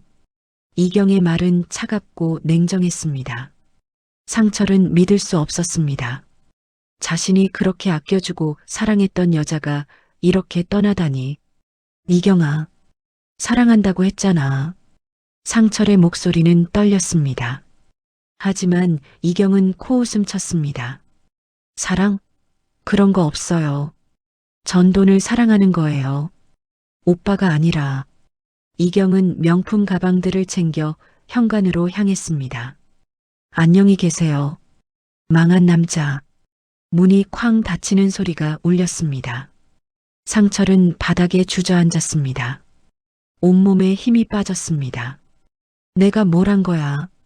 상철은 고개를 떨구고 울기 시작했습니다. 하지만 눈물이 나오지 않았습니다. 그저 건조한 눈으로 허공을 바라볼 뿐이었죠. 며칠 후 또 다른 서류가 도착했습니다. 유언장 집행 및 재산 상속권 확정 소송. 상철은 서류를 뜯어 읽었습니다. 그리고 눈이 휘둥그레졌습니다. 유언장? 무슨 유언장? 서류에는 박영수의 유언장 사본이 첨부되어 있었습니다. 그리고 토지 소유권 증서 사본도. 상철은 믿을 수 없었습니다. 할아버지가 그런 유산을 숨겨두셨다고? 서류를 계속 읽어 내려갔습니다. 광명 신도시의 핵심 토지 800억 원 상당의 가치. 아니야. 이건 꿈이야. 하지만 꿈이 아니었습니다. 서류는 진짜였고 법원 도장도 찍혀 있었습니다. 그리고 유언장의 내용을 읽는 순간 상철은 모든 것을 깨달았습니다. 가문을 진심으로 지킨 어진 며느리에게만 물려준다. 불효하거나 가문을 배신한 자에게는 한 치의 땅도 주지 않는다. 상철은 서류를 떨어뜨렸습니다. 손이 부들부들 떨렸습니다. 영희가? 상철은 머리를 감싸쥐었습니다.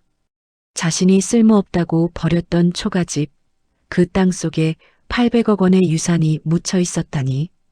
그리고 그 유산의 주인은 자신이 아니라 영희였다니. 아니야. 상철은 소리쳤습니다. 하지만 현실은 바뀌지 않았습니다. 다음 날 은행에서 연락이 왔습니다. 담보대출이 전부 회수된다는 통지였습니다. 회사도 압류 절차가 시작되었습니다. 상철은 완전히 무너졌습니다. 내가 잘못한 거야. 영희를 버린 게 잘못이었어. 하지만 후회는 이미 늦었습니다. 한 달 후 서울중앙지방법원 재판이 열리는 날이었습니다. 이른 아침부터 법원 앞에는 사람들이 모여들었습니다. 이 사건은 언론에도 보도되었습니다. 30년 헌신한 아내, 800억 유산 상속 소송이라는 제목으로 뉴스에 나왔죠.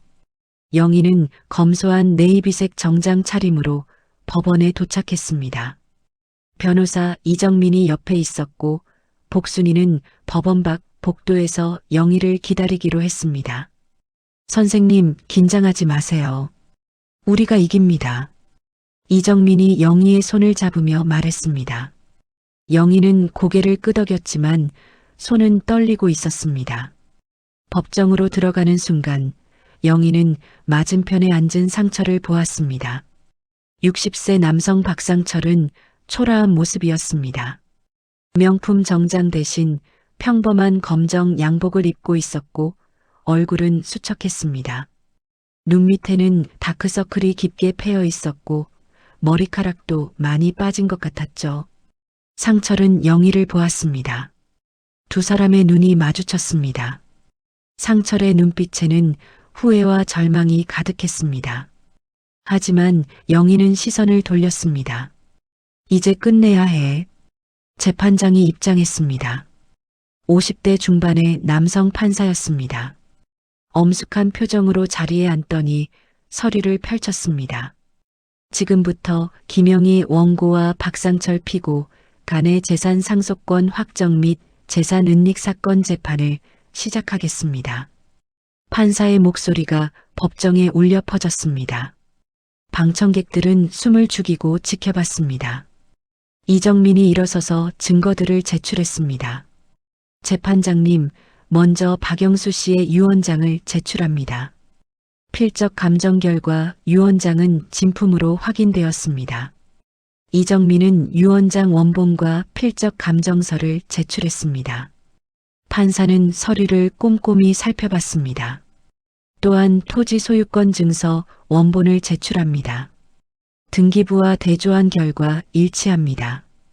해당 토지는 현재 광명 신도시 개발 지역의 핵심 요지이며 감정가는 약 800억 원입니다. 이정민의 말에 방청석에서 웅성거림이 일었습니다. 800억이라는 숫자에 사람들은 놀랐죠. 판사가 망치를 두드렸습니다. 조용히 하십시오. 이정민은 계속 말했습니다. 유언장에는 명확히 명시되어 있습니다. 가문을 진심으로 지킨 어진 며느리에게만 이 집과 땅을 물려준다. 피부치라 해도 불효하거나 가문을 배신한 자에게는 한 치의 땅도 주지 않는다고요. 이정민은 영희를 바라보며 말을 이었습니다. 김영희 씨는 30년간 시부모를 정성껏 모셨습니다. 시어머니가 중풍으로 쓰러진 후 15년간 간병했고 시아버지 임종까지 지켰습니다. 명절마다 집안 음식을 혼자 준비했고 남편 사업을 위해 친정 유산까지 쏟아부었습니다. 이정민의 목소리는 차분했지만 힘이 있었습니다. 이것이 바로 박영수 씨가 말한 가문을 진심으로 지킨 어진 며느리입니다. 상철의 변호사가 일어섰습니다. 50대 후반의 남성 변호사였습니다. 재판장님, 이에 있습니다. 유언장이 공증되지 않았고 김영희 씨는 박영수 씨와 혈연관계가 아닙니다. 상철의 변호사는 목소리를 높였습니다. 하지만 이정민은 차분하게 대응했습니다.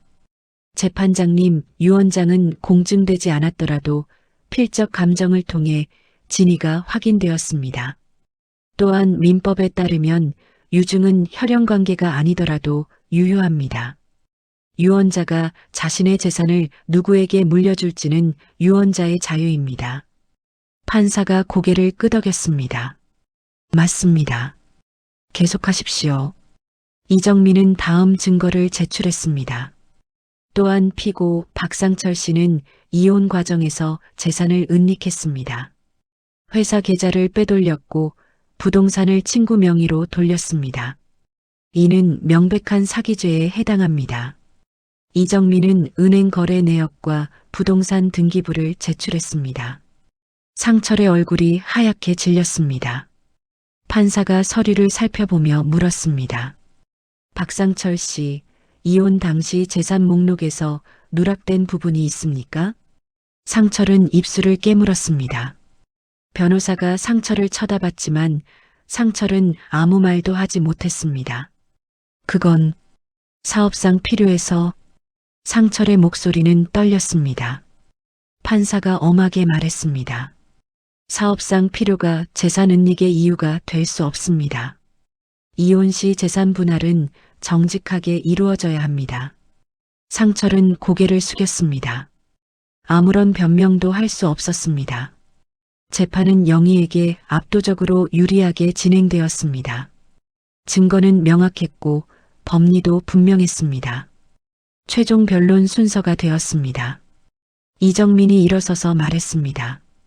재판장님, 그리고 방청객 여러분.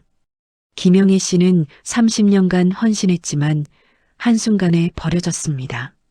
남편은 젊은 여자와 새 출발하기 위해 영희 씨를 빈털터리로 내쫓았습니다.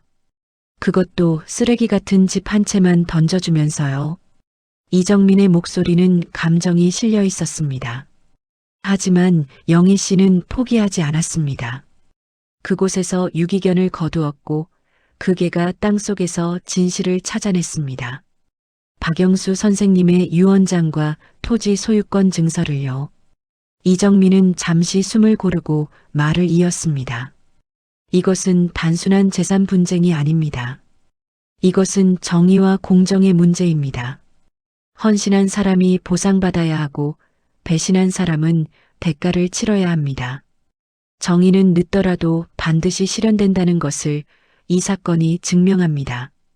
이정민의 말이 끝나자 방청석에서 박수 소리가 들렸습니다. 판사가 망치를 두드렸습니다. 조용히 하십시오. 상철의 변호사도 최종 변론을 했지만 힘이 없었습니다. 증거가 너무 명확했고 상철의 잘못이 너무 분명했으니까요. 모든 변론이 끝나고 판사가 판결을 선고했습니다. 원고 김영희의 재산 상속권을 인정합니다. 박영수 씨의 유언장은 법적으로 유효하며 토지 소유권은 원고에게 귀속됩니다. 영희는 눈을 감았습니다. 눈물이 흘러내렸습니다. 판사는 계속 말했습니다. 또한 피고 박상철은 재산 은닉 혐의로 징역 2년에 집행유예 3년을 선고합니다. 은닉한 재산은 전액 원고에게 반환할 것을 명합니다. 탁! 망치 소리가 울렸습니다. 판결이 선고되는 순간 방청석에서 환호 소리가 터져나왔습니다. 사람들은 박수를 쳤고 일부는 울었습니다. 영희는 자리에 앉은 채 눈물을 흘렸습니다. 이정민이 영희의 손을 잡아주었죠. 축하드립니다, 선생님. 이기셨어요. 영희는 고개를 끄덕이며 울었습니다. 30년간 참았던 모든 감정이 터져나왔습니다. 상철은 고개를 떨구고 법정을 나갔습니다. 그의 뒷모습은 처량하기 그지없었습니다.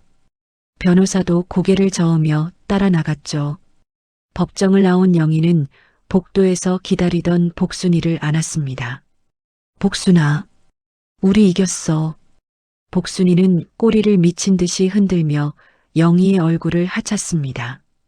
영희는 복순이를 꼭 안고 울었습니다. 주변 사람들은 영희를 축하해 주었습니다. 모르는 사람들도 다가와 손을 잡아주었죠. 정말 잘 됐어요. 축하드려요. 정의가 이겼네요. 영희는 고개를 숙이며 감사 인사를 했습니다. 이정민도 옆에서 미소 지으며 영희를 지켜봤습니다.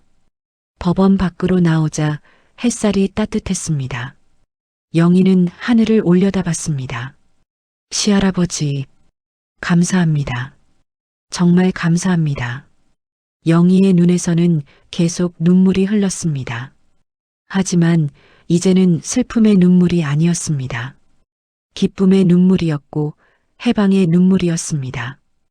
6개월 후 영희는 경기도 광명의 한 부동산 사무실에 앉아 있었습니다. 깔끔한 사무실이었고 벽에는 개발 지역 지도가 걸려 있었습니다. 부동산 전문가들이 토지 평가서를 영희 앞에 내밀었습니다. 축하드립니다. 김영희 선생님. 총 5필지의 토지 가치는 현재 시세로 대략 850억 원 정도로 평가됩니다. 50대 초반의 남성 감정사가 말했습니다. 영희는 숫자를 듣고도 실감이 나지 않았습니다. 850억. 영희는 그 숫자를 천천히 되뇌었습니다. 여전히 믿기지 않았습니다. 감정사가 덧붙였습니다. 개발이 완료되면 가치는 더 올라갈 겁니다. 적어도 1,000억 원은 훨씬 넘을 거예요. 아마 1,500억까지도 가능합니다. 영희는 고개를 끄덕였습니다. 하지만 그 숫자보다 더 중요한 게 있었습니다. 땅을 팔지 않고 보유하는 게 유리할까요? 영희가 물었습니다. 감정사는 고개를 끄덕였습니다. 네, 개발이 진행 중이니 보유하시는 게 좋습니다. 지금 팔면 손해예요. 알겠습니다. 영희는 서류에 서명을 하고 사무실을 나왔습니다. 복순이가 밖에서 기다리고 있었죠. 영희는 복순이를 쓰다듬었습니다. 복순아, 우리 이제 정말 부자야. 하지만 있잖아. 영희는 하늘을 올려다봤습니다. 돈보다 더 소중한 게 있어. 니랑 함께 있는 이 순간이 더 소중해. 복순이는 꼬리를 흔들며 영희를 올려다봤습니다. 며칠 후 영희는 다시 시골 초가집으로 돌아왔습니다. 복순이가 반갑게 달려와 꼬리를 흔들었고 마을 할머니들도 영희를 반겼습니다. 영희 씨, 잘 됐다면서요? 뉴스에서 봤어요. 축하해요.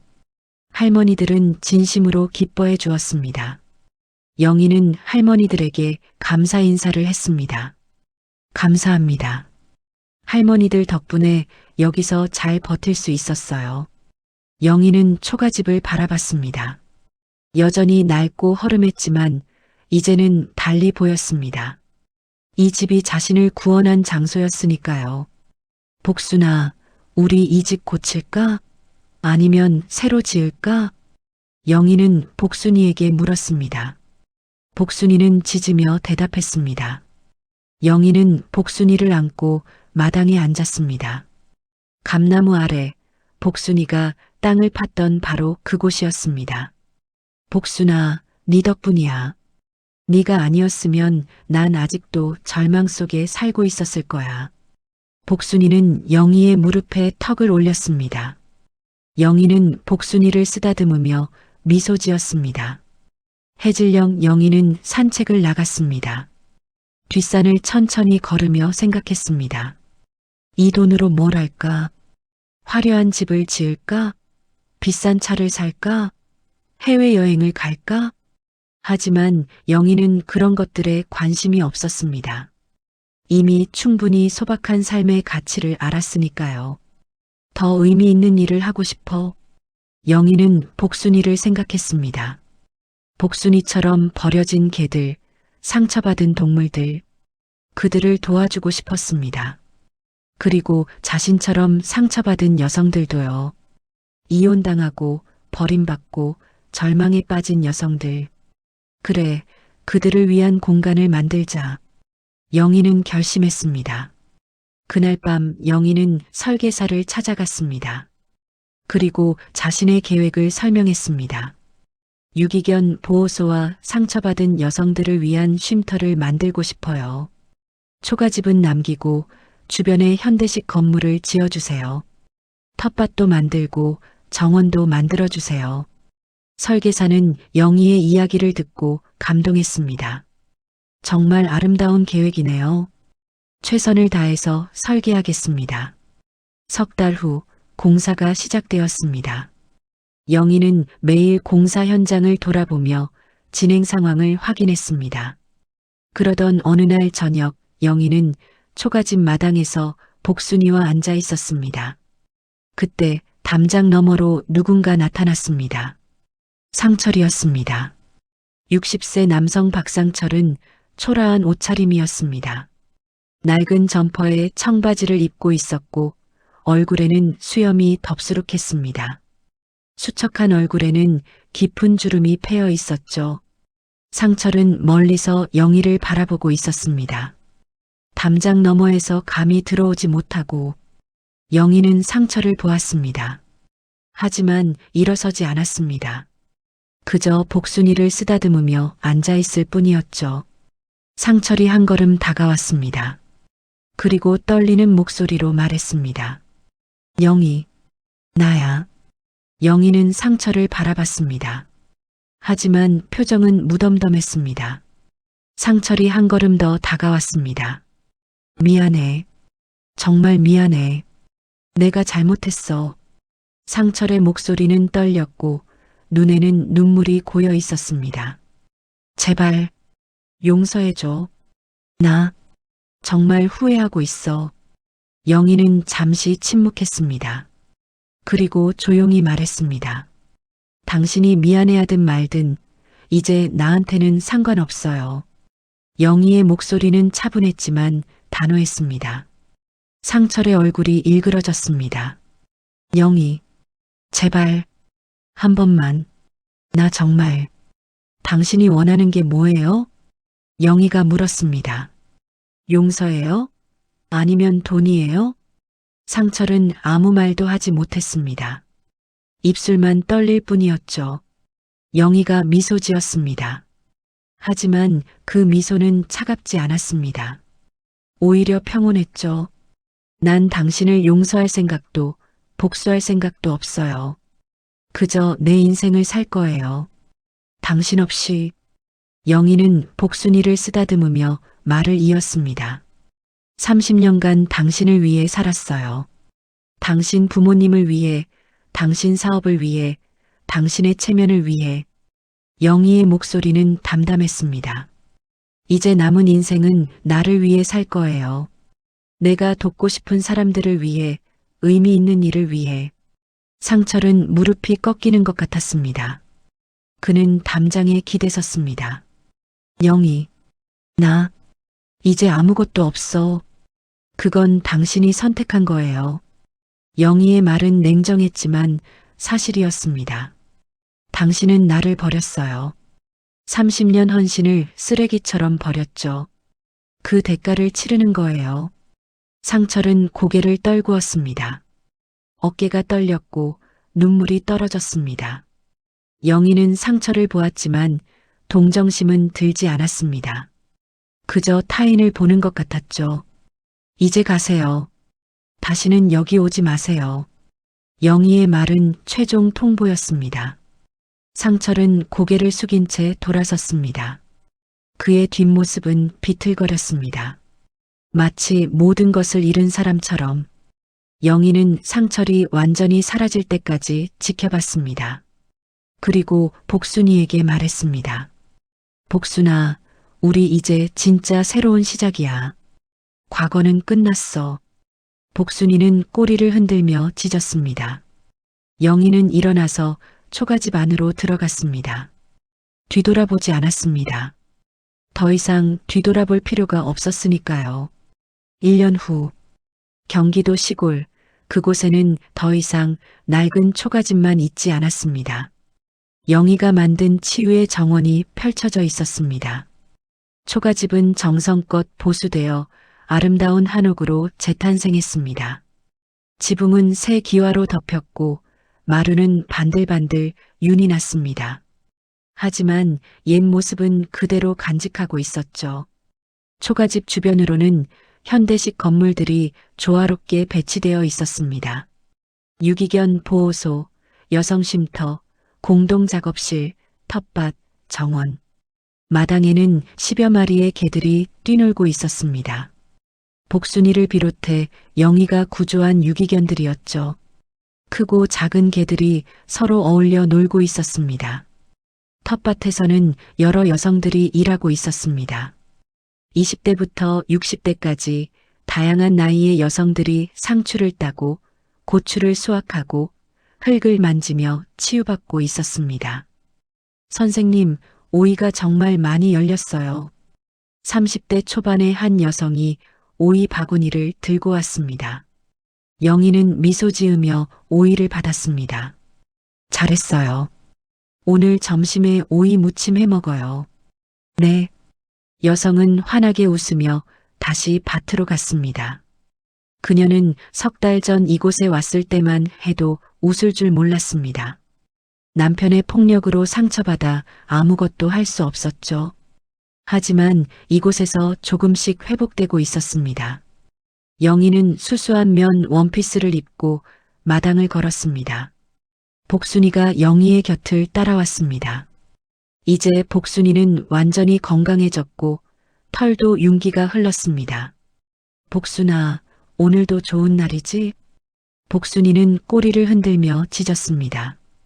공동 작업실에서는 여성들이 수공예품을 만들고 있었습니다. 뜨개질, 도자기, 그림. 각자의 재능을 살려 작품을 만들고 그것을 판매해서 수익을 얻었습니다. 영희 선생님, 이것 좀 봐주세요. 50대 중반의 한 여성이 뜨개질한 목도리를 보여주었습니다. 영희는 목도리를 만져보며 칭찬했습니다. 정말 잘 만들었어요. 이거 온라인에 올리면 금방 팔릴 거예요. 정말요? 감사합니다. 여성은 기뻐하며 다시 뜨개질을 시작했습니다.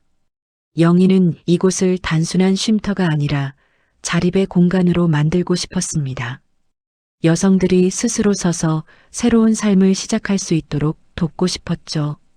점심때가 되자 모두가 한 곳에 모였습니다. 큰 식당에서 함께 밥을 먹었습니다. 텃밭에서 딴 채소로 만든 음식들, 김치찌개, 된장국, 나물. 잘 먹겠습니다. 모두가 함께 인사하고 식사를 시작했습니다. 웃음소리가 끊이지 않았고 대화가 오갔습니다. 영희는 그 모습을 보며 행복했습니다. 이것이 진짜 부자라는 생각이 들었습니다. 돈이 많은 게 아니라 함께 나누고 서로 돕고 웃을 수 있는 것. 식사 후 영희는 복순이와 함께 산책을 나갔습니다. 감나무 아래로 갔습니다. 복순이가 1년 전 땅을 팠던 바로 그곳이었죠. 영희는 감나무에 기대섰습니다. 복순아, 1년 전을 기억해? 네가 여기를 팠을 때. 복순이는 고개를 갸웃거렸습니다. 네 덕분에 내 인생이 완전히 바뀌었어. 정말 고마워. 영희는 복순이를 안고 눈물을 흘렸습니다. 하지만 슬픔의 눈물이 아니었습니다. 감사의 눈물이었죠. 저녁 무렵 영희는 초가집 마루에 앉아 일기를 썼습니다. 오늘도 좋은 하루였다. 새로운 지수 씨가 처음으로 웃었다. 개들도 건강하다. 내일은 마을 할머니들을 초대해서 차를 마셔야겠다. 영희는 일기를 덮고 창밖을 바라봤습니다. 해가 지고 있었습니다. 붉은 노을이 하늘을 물들이고 있었죠. 그때 담장 너머를 지나가는 사람이 보였습니다. 상철이었습니다. 60세 남성 박상철은 낡은 옷에 수염을 기른 채 천천히 걸어가고 있었습니다. 그는 담장 너머로 영희의 정원을 바라봤습니다. 웃음소리, 개 짖는 소리, 행복한 분위기. 상철의 눈에는 후회가 가득했습니다. 하지만 그는 다가가지 못했습니다. 자격이 없었으니까요. 영희는 상철을 보았습니다. 하지만 영희는 아무 반응도 하지 않았습니다. 그저 복순이를 쓰다듬으며 미소 지을 뿐이었습니다. 상철은 잠시 서서 바라보다가 고개를 떨구고 걸어갔습니다. 그의 뒷모습은 외로웠고 쓸쓸했습니다. 영희는 상철이 사라질 때까지 지켜봤습니다. 그리고 단 한 번도 뒤돌아보지 않고 일어섰습니다. 복순아, 저녁 먹으러 가자. 영희는 복순이와 함께 식당으로 걸어갔습니다. 환하게 웃으며 식당에서는 여성들이 저녁 준비를 하고 있었습니다. 선생님 오세요. 오늘은 김치찌개 끓였어요. 와, 맛있겠다. 영희는 여성들과 함께 식탁에 앉았습니다. 개들도 주변에 모여들었습니다. 복순이는 영희의 옆에 앉아 꼬리를 흔들었죠. 자, 다 같이 감사 인사해요. 잘 먹겠습니다. 잘 먹겠습니다. 모두의 목소리가 하나로 모였습니다. 그리고 함께 밥을 먹었습니다. 영희는 주변을 둘러봤습니다. 함께 밥을 먹는 여성들, 행복하게 노는 개들, 따뜻한 불빛으로 가득한 공간. 이것이 진짜 부자구나. 영희는 깨달았습니다. 800억, 1000억이라는 숫자가 중요한 게 아니었습니다. 이렇게 함께 나누고 웃고 치유받는 것이 진짜 부였습니다. 저녁 식사 후 영희는 복순이와 함께 마당을 산책했습니다. 별이 총총 떠 있었고 달빛이 정원을 비추고 있었습니다. 복순아, 우리 정말 행복하구나. 영희는 복순이를 안으며 하늘을 올려다봤습니다. 돈이 많아서가 아니라 이 순간이 행복해서 이게 진짜 행복인 것 같아. 복순이는 영희의 얼굴을 하드며 꼬리를 흔들었습니다. 영희는 복순이를 꼭 안았습니다. 고마워, 복순아. 네가 내 인생을 바꿔줬어. 진짜 고마워. 그날 밤 영희는 복순이와 함께 초가집 마루에 누웠습니다. 창문으로 별이 보였고 밤바람이 시원하게 불어왔습니다. 영희는 눈을 감았습니다. 편안한 마음으로. 그렇게 해는 지고 치유의 정원에는 평화가 내렸습니다. 버려진 여인은 더 이상 버려진 존재가 아니었습니다. 그녀는 누구보다 부유하고 누구보다 행복한 여인이 되었습니다. 그리고 그 곁에는 항상 복순이가 있었습니다. 운명을 바꾼 게, 진실을 찾아낸 게, 영희에게 새로운 삶을 선물한 게. 이번 황혼 사연 어떻게 들으셨나요? 버림받은 한 여성의 인생 역전 사연이 통쾌하지 않았나요? 황혼 온도계 채널은 여러분의 소중한 사연을 기다리고 있습니다. 영상 정보 또는 고정 댓글에 적힌 메일 주소로 사연을 보내주세요. 다음에도 황혼님들에게 들려줄 재밌고 귀중한 사연으로 돌아오겠습니다. 오늘 하루도 행복하세요.